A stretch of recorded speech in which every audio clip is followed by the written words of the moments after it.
नमस्कार माझ्या छोट्या मोठ्या मित्रमैत्रिणींनो, तुमच्यासाठी आज मी कर्नाटकातला नवीन प्रकार करून दाखवणार आहे। त्याचं नाव कोरडं सुशिला असं आहे। त्याला सुसला म्हणतात, पण महाराष्ट्रात सगळं सुशिला म्हणतात।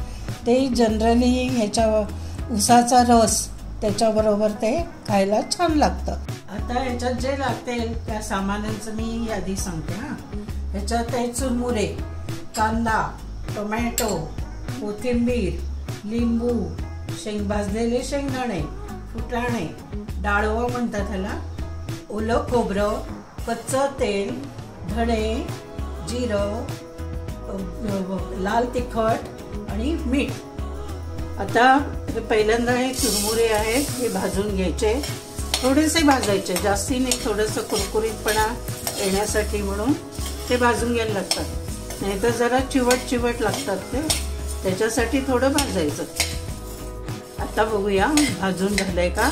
हातात जरा बघायचं, घ्यायचं, असं केलं की ते कुरकुरीत असं तुकडे पडले की समजायचं की ते चांगले भाजले गेले। आता गॅस बंद करून पुढचे टाकतात। आता हे धणे, जिरे, मीठ आणि लाल तिखट हे सगळं मिक्सरमधून फिरवून घ्यायचं। आता हे मी मिक्सरमधनं फिरवून घेते। आता हे सगळं आपण मिसळून घेऊया। एक एक मी टाकते त्याच्यात। शेंगदाणे, कांदा, टोमॅटो,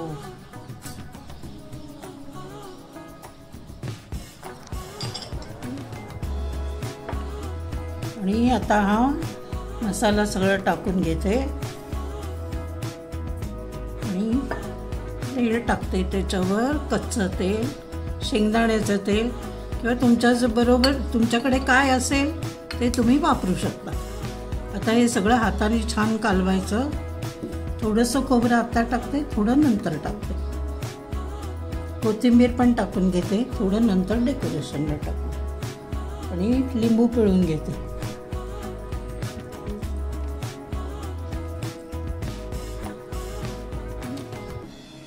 हे असं सगळं कालवून घेतलं।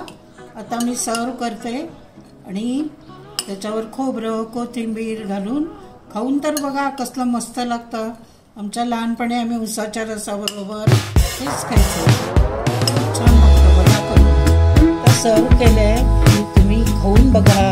अरे हा माझा हे कोरडी सुसला कसं झालंय ते तुम्ही खाऊन बघा आणि मला कमेंट्स करा। माझ्या चॅनलला सबस्क्राईब करा।